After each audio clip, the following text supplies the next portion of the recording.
Okay, hi everybody. Here's the update from last night's meeting. I'll see if I can pull all this together. I didn't post the agenda on D2L. I put it into my calendar, and it's hard for me to pull it off my calendar. I won't do that anymore. I'll do my agenda in Word, and I'll be able to copy it onto D2L. But I've got too many things on my plate right now to do that kind of busy work. So anyway, I'm just going to move forward. I'm gonna really give me a second here. I'm repositioning things.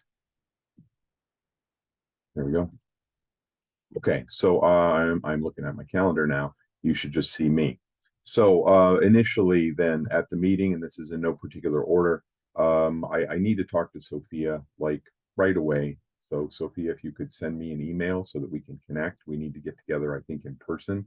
There are many things that need to happen, and we need to get that lined up for the remainder of this semester and next semester. Promotional items, so that we can set up tables next semester and distribute those items. I've talked about this before, getting students to follow us on their phones and then handing out pens and keychains and t-shirts and hats or whatever we determine that we're going to order.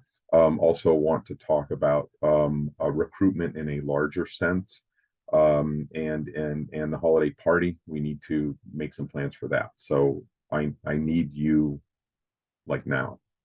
Okay. Copy editor applications are in. Michael's handling that. So if you could vote, that came around yesterday, and look to your email for that, please. We spent some time looking at articles, and there were problems, minor stuff. And I'm not going to say like they were mistakes.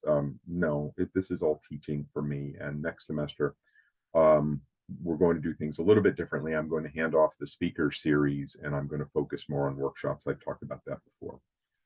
We redid the submission form. There was a minor error on it because your advisor can't count.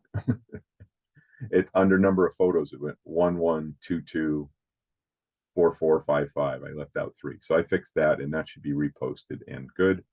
And I also talked about the idea of next semester. I'm ready to ask faculty all across the campus to submit a couple of pages to us telling us what they do. What is it? What is your area of specialization, right? No matter where you're at, business or English or psychology, what is it that you are investigating and concerned with, and those kinds of things. Short, non-political, just information on faculty. See who responds to that. Okay, I think I can then jump to we've got the plans going to improve, to upgrade the website, and Caitlin is following through on that. So that's happening. We did hear from individual editors, and they're all working on things. And let me then share my screen with you.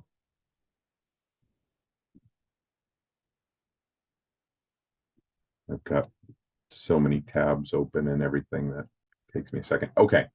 So I'm looking at my channel content for my YouTube channel, and I see that for the most recent release, no, I'm sorry, the 19th, it looks like there are 14 views. So that is helpful. Thank you. And I see 5 here for the October 27th. These got switched because I needed to make an update. So anyway, so it looks like you could catch up on that, please. So I mean, I'm just going to say it, right? I'm a little bit concerned because we only have half the staff present on Mondays, and I know some of you have direct conflicts with classes and things, but I think there's a chunk of staff that I don't know are just like not there. Now, maybe I don't understand what's happening, but it's kind of the way it appears to me.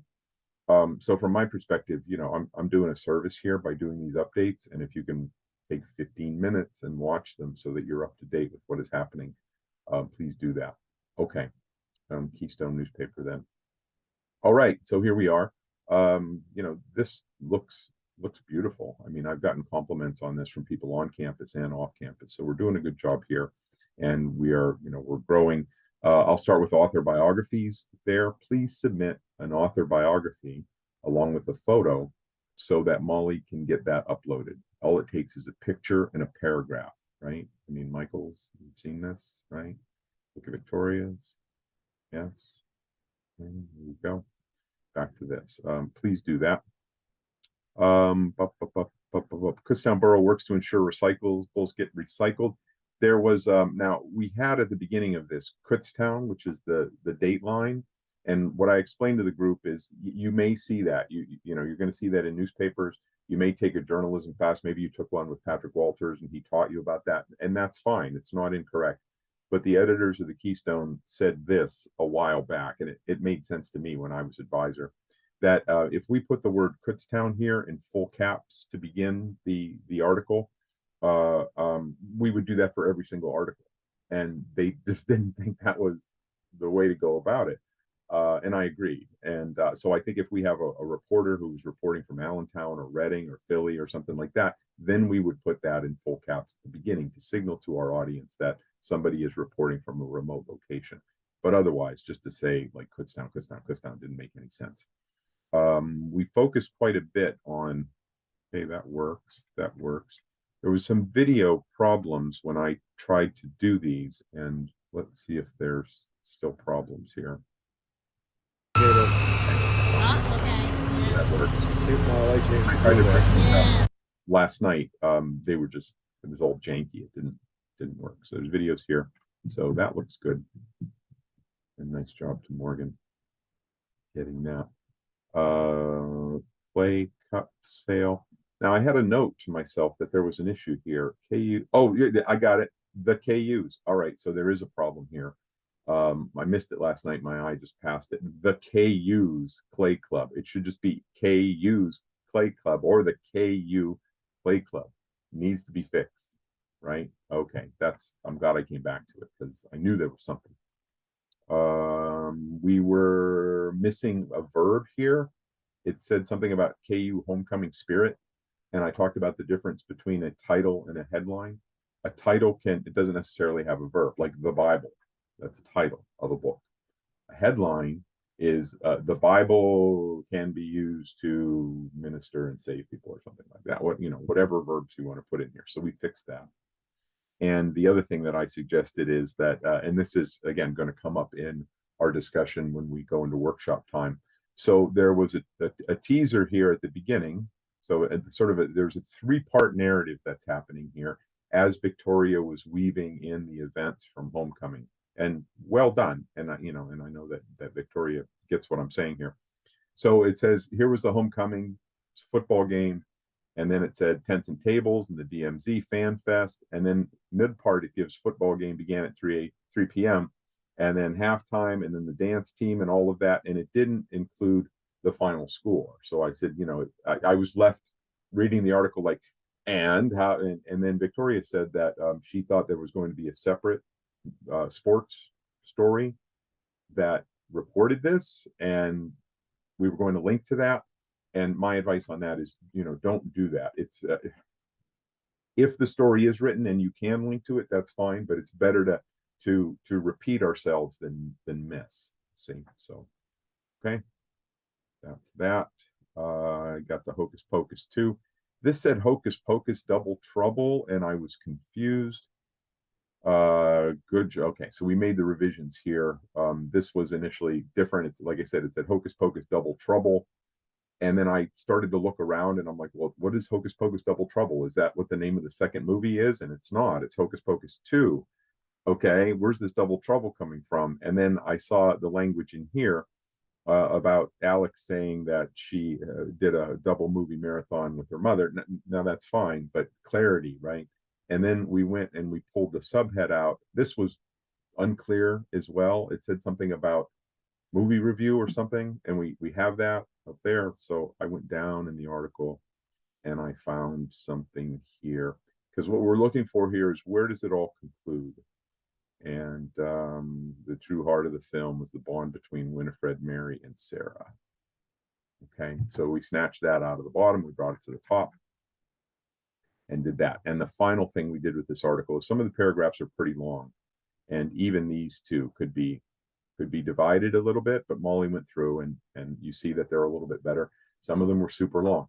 And my point is, right, is our audience, predominantly students, are on their phones. And when you have an article that's, I don't know, maybe like this, it's just going to be absolutely massive on somebody's phone. So we're trying to work through that. I think that's, oh, pretty, and we were missing a verb here. It said Keith Haring Fitness Court, and we need open a campus and local community. Okay, so that's done. And I think that covers all of that. All right, let me get out of stopping this and stop the screen share.